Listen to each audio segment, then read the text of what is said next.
छोड़ के करना चाहता है। वो चाहता है कि जो समंदर है वो खुद खुद को पेंट करे। वो मतलब चाहता है कि जो फैक्ट्स हैं वो सामने आए। वो सरफेस लेवल की चीज़ों को सामने नहीं रखना चाहता। वो डीपर मीनिंग्स को या उसके जो फैक्ट्स हैं या जिनको अभी तक किसी ने टच नहीं किया था, जो ट्रेडिशनली जिन चीज़ों को नहीं अभी तक छेड़ा गया, वो उन सबको जो है वो चाहता है कि उनको पेंट करे। फिर वो चाहता है कि जो काम है वो नेचुरल वे में हो, उसमें कोई आर्टिफिशियलिटी ना आए। जैसे कि वो कहते हैं कि समंदर जो है वो खुद आया, वो खुद ही खुद को जो है वो कैनवस पर जो है वो प्लास्टर करे, मतलब पेंट करे। फिर फर्स्ट एफर्ट, उसके बाद लेकिन जब वो फिर लोगों की बात सुनता है, लोग उसको इंटरप्ट करते हैं, फिर वो अपनी मतलब ना चाहते हुए वो अपनी जो है वाइफ उसका पोर्ट्रेट बनाता है। अब उसमें ये होता है कि अगरचे वो बना तो लेता है लेकिन वो सेटिस्फाई नहीं होता। सेटिस्फाई क्यों नहीं होता? क्योंकि वो उसकी मर्जी नहीं थी। वो बनाना नहीं चाहता था, वो अपने एम से या अपनी मर्जी से, अपनी विश से हट गया था।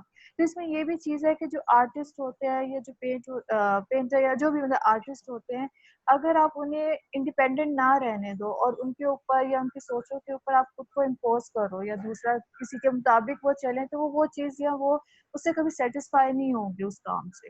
वो सेटिस्फेक्शन उनमें तभी आएगी जब वो अपनी मर्जी के मुताबिक कोई काम करेंगे।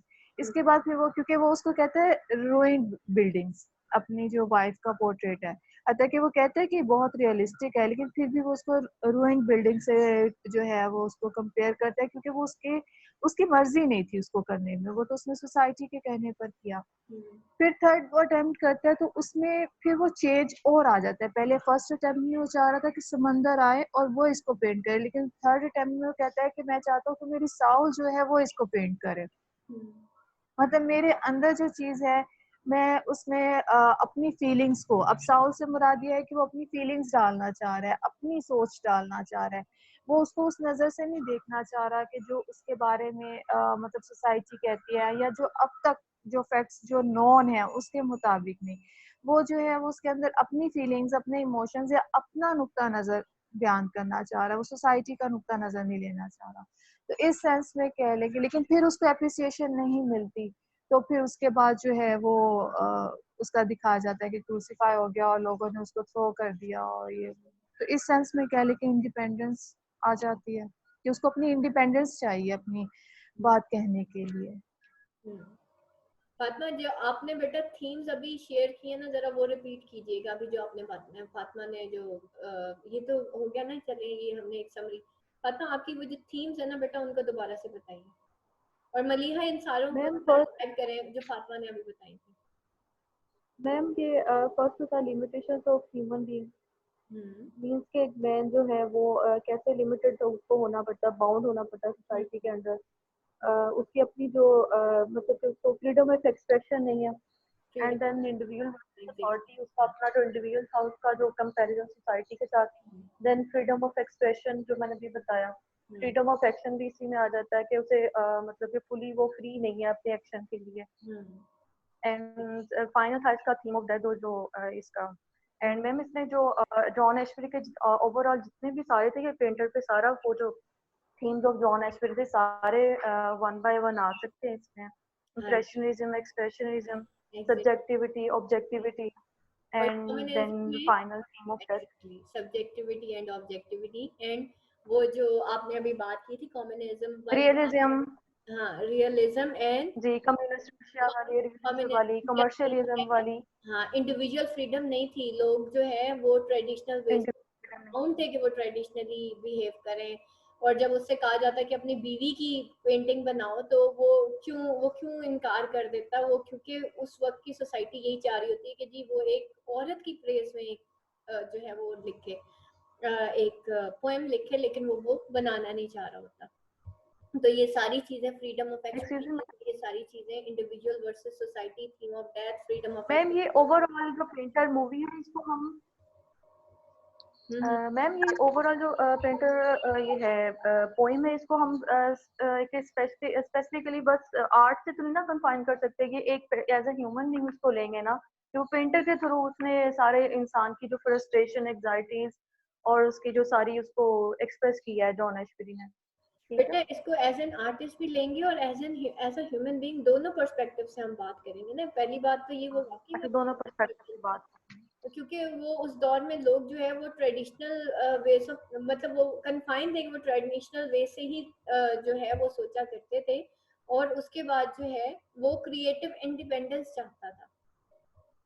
Yes, inner state of man versus custodian of society, inner versus society, realism, theme of death, limitation of human freedom of expression, ये सारी चीजें जो है आपके इसके अंदर आ जाती हैं। ठीक है, तो ये है सारा जो कि हम इसके अंदर देखेंगे।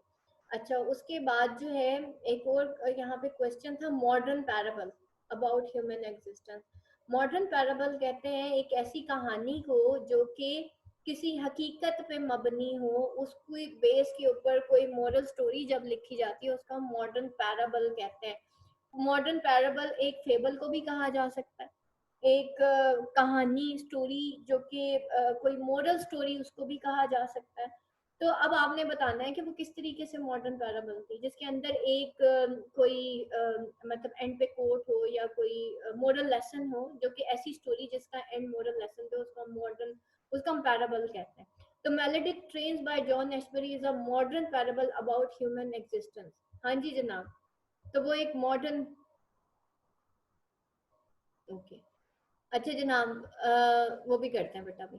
Modern parable about human existence कौन बयान करेगा, एक ऐसी स्टोरी जिसका एंड मॉरल लेसन पे हुआ था, और that is melodic train bye John Ashbery is a modern parable about human existence. हाँ जी जनाब, anyone class. Parable is a short tale that illustrates a universal truth. It is a simple narrative. It sketches a setting, describes an action, and shows the result. It may sometimes be distinguished from similar narrative types such as allegory and apologue. ठीक है, या ये usually short fictitious story होती है that illustrate a moral attitude और a religious. अगर हम इस डेफिनेशन के ऊपर देखेंगे जो ऊपर वाली है, तो उस हिसाब से आप देखेंगे,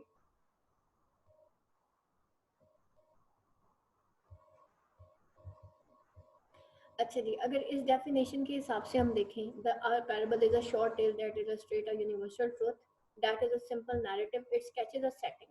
उसके अंदर सेटिंग भी दिखाई गई, उसके अंदर एक्शन भी दिखाया गया, मेलोडिक ट्रेन की बात हो रही है ना, एंड शोज द रिजल्ट, और एंड पे जाके उसने वो रिजल्ट भी शो किया। It may sometimes be distinguish from similar narrative type, और ये जो है सिमिलर नैरेटिव टाइप से डिस्टिंग्विश करता है, just like allegory and Apollo. किस तरीके से, अब उसमें देखिए मेलोडिक ट्रेन के अंदर वो किस तरीके से एक मॉडर्न पैराबल है। मॉडर्न पैराबल मीन यानी कि मॉडर्न सोसाइटी से रिलेटेड जो है उसने एक यूनिवर्सल ट्रुथ जो है वो इलस्ट्रेट किया through that the poem melodic train. तो बेटा ये छोटे छोटे जो वर्ड्स हैं ना, आप लोगों के लिटरेरी टर्म्स जितने भी हैं, इनकी आपको डेफिनेशन आनी चाहिए कि पैराबल क्या होता है, मॉडर्निज्म क्या होती है, पोस्ट मॉडर्निज्म क्या होती है, ये सारी चीजें आप लिखेंगे। तो पैराबल बेसिकली वो उसमें क्या है कि वो देखता है एक ट्रेन के अंदर, वो ट्रेन की कहानी को आप समझ लें कि लेके चलता है। ठीक है, वो ट्रेन स्टार्ट होती है, एक बच्ची जब एनामल नेल होते हैं वो उससे एक सवाल पूछती है, वहां से बेटा कहानी शुरू होती है, और फिर वो कहता है कि भाई ये जो लड़की है ये भी मतलब हर चीज शो कर रही है, यानी कि ये भी एक ऐसे दिखावे की दुनिया में रहती है और मैं भी उसी दिखावे की दुनिया में रहता हूँ। करते करते उसका पहाड़ों की तरफ रुझान हो जाता है। पहाड़ों से वो क्या चीज अखज करता है कि life is a perpetual journey, वो रुकता नहीं है, ना तो ट्रेन कभी रुक सकती है, ना ही जो है ये परपेचुअल जर्नी जो है लाइफ का, वो time is fleeting and life is a perpetual journey. और फिर वो जो वो पाथ वो देखता है, that is his stream of consciousness. ठीक है, ये उसकी स्ट्रीम ऑफ कॉन्शियसनेस है कि लड़की से हटके फिर उसका पहाड़ों की तरफ रुझान हो जाता है, पहाड़ों से फिर उसको वो ब्राउन लाइंस आती हैं तो वो कहता है ये मेरे कपड़ों जैसी है। फिर वो करते करते ट्रेन की तरफ उसका रुझान जाता है, ट्रेन से वो पटड़ी की तरफ देखता है कि भाई ये जैसे पटड़ी की लाइन है, इसी तरह जिंदगी भी चलती जा रही है। तो दैट इज द थिंग। और एंड कहाँ होता है कि जब स्टेशन से कुछ लोग उतरते हैं तो कुछ लोग हैप्पी होते हैं और कुछ लोग सैड होते हैं। तो लाइफ इज बेसिकली द मतलब लाइफ क्या है, वो हैप्पीनेस और सैडनेस का कॉम्बिनेशन है, वो हर तरह के लोगों का कॉम्बिनेशन है। Life is a perpetual journey, it could not be stop, ये रुक नहीं सकती, और सिर्फ एक ही दफा ये रुकती है जब इंसान की डेथ होती है। तो लाइफ के अंदर रह के इंसान जो है वो कंटिन्यूसली इन मोशन होता है. As life is in motion so human beings are also in motion. और as we are the part of this life so we have to, मतलब हमें उस जिंदगी के साथ साथ गुजारा करना होता है. तो that is the basic lesson, basic model story जो कि हमें वहां से पता चलती है. तो इसमें कोई ऐड करना चाहेगा any point class?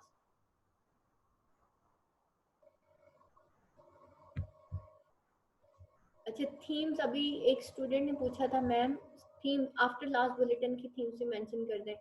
Theme of after last bulletin बताएं जनाब. हाँ जी जी. नॉलेजेबल पर्सन, ठीक है.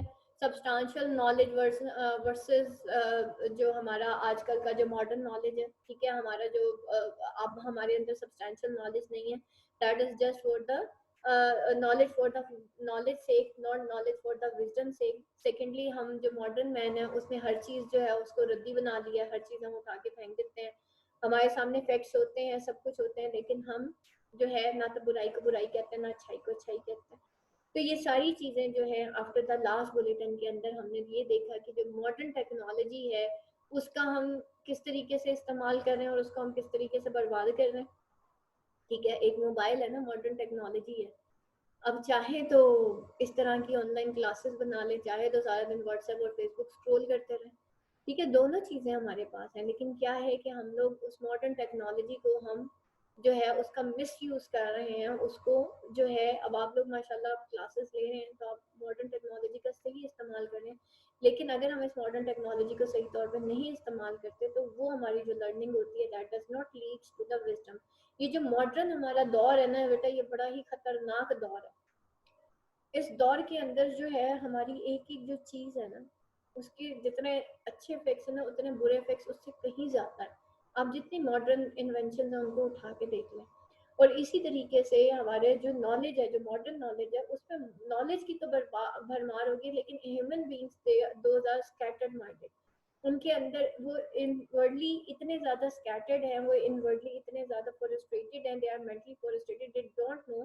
दैट्स वाई वो नॉलेज हासिल तो करते हैं लेकिन उसको फेंक देते हैं. और वो नॉलेज फेंकने का मतलब क्या है, वो जो लिटर्स होते हैं, वो जो ट्रैश कैन में हमारे अखबार चले जाते हैं और वो पैरों में रूल रहे होते हैं, basically that is the flight of our knowledge. कि एक नॉलेजेबल इंसान की फ्लाइट क्या है, उसके नॉलेज की फ्लाइट क्या है, कि उसका नॉलेज जो है वो उसकी किसी काम का नहीं है.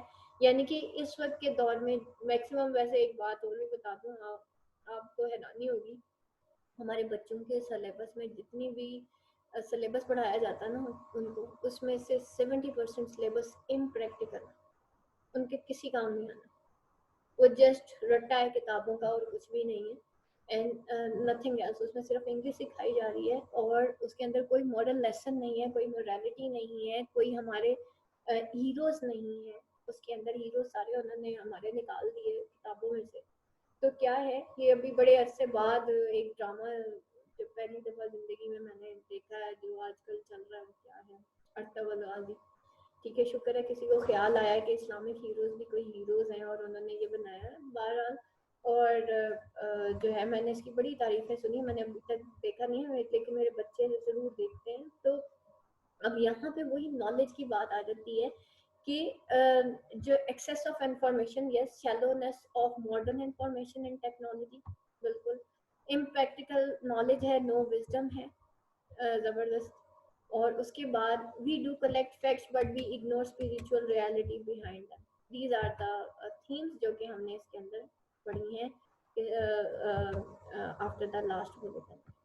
ठीक है, तो ये बेटा सारी हैं, ये मैं एक ही फाइल के अंदर बेटा ऐड कर देती हूँ, फिर आप उसके बाद में देख लीजिएगा. और कोई थीम्स मेंशन करेगा बेटा इसकी? चलिए जनाब, एनी क्वेश्चन एल्स क्लास? किसी को कोई चीज समझ ना आया हो? पोइट्री क्लियर हो गई आप सारों की? Today was the last day of our poetry. कल हम इंशाल्लाह मॉर्निंग बिकम्स इलेक्ट्रा स्टार्ट करेंगे. Any question? और इस वीकेंड पे बेटा आप तैयार रहिएगा. 2 टेस्ट हैं आप लोगों के, John Ashbery and Richard weber इंशाल्लाह. तो दोनों टेस्ट के लिए आप लोगों